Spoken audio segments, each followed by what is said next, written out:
Karachi central jail میں واقع انسداد دہشت گردی کی عدالتوں کے کیمرے خراب ہو گئے ہیں۔ کیمروں کی مرمت اور نئے کیمرے لگانے کے لیے محکمہ قانون نے محکمہ خزانہ سے 34,85,000 روپے جاری کرنے کی درخواست کر دی ہے، مگر محکمہ خزانہ نے رقم جاری کرنے کے بجائے محکمہ ورکس اینڈ سروسز کو مراسلہ ارسال کیا ہے کہ محکمہ خزانہ کی تجاویز کی احتیاط کے ساتھ چھان بین کی جائے، فنڈز کس مد میں جاری کیے جائیں، کام کا مکمل تخمینہ لگایا جائے۔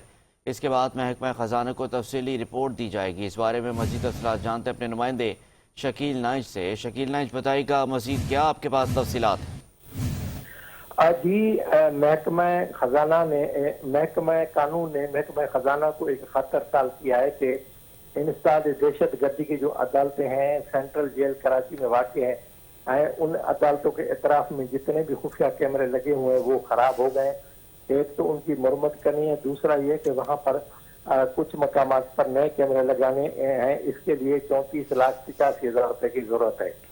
حالانکہ ہوتا یہی ہے جو طریقے سے ہے کہ جب کوئی بھی اس طرح کی درخواست آتی ہے، گزارش آتی ہے تو اس پر فوری طور پر عمل ہوتا ہے، لیکن حیرت انگیز بات یہ ہے کہ محکمہ خزانہ نے رقم جاری کرنے کے بجائے محکمہ ورکس اینڈ سروسز کو خط لکھا ہے، جس میں نے کہا ہے کہ احتیاط کے ساتھ چھان بین کریں اور پتہ لگائیں کہ واقعی جو ہے اس طرح کے کیمرے خراب ہیں یا نہیں ہیں، یا جو اس پر جو تخمینہ آئے گا وہ صحیح ہے یا نہیں ہے، اور رقم ہم کس مد میں جاری کی جائے۔ تو یہ ساری چیزیں محکمہ خزانہ کو دیں تاکہ اس کے بعد محکمہ خزانہ یہ فیصلہ کرے گا کہ رقم جاری کرنی ہے یا نہیں کرنی ہے۔ انسداد دہشت گردی کی عدالت میں چونکہ خطرناک ترین ملزم پیش کیے جاتے ہیں، اس لیے وہاں پر جو جج ہیں یا آنے والا وکلا وغیرہ ان کی سیکورٹی کے لیے خفیہ کیمرے لگانا ضروری ہوتا ہے۔ جی بہت شکریہ شکیل نائج، آپ تفصیلات سے آگاہ کر رہے تھے۔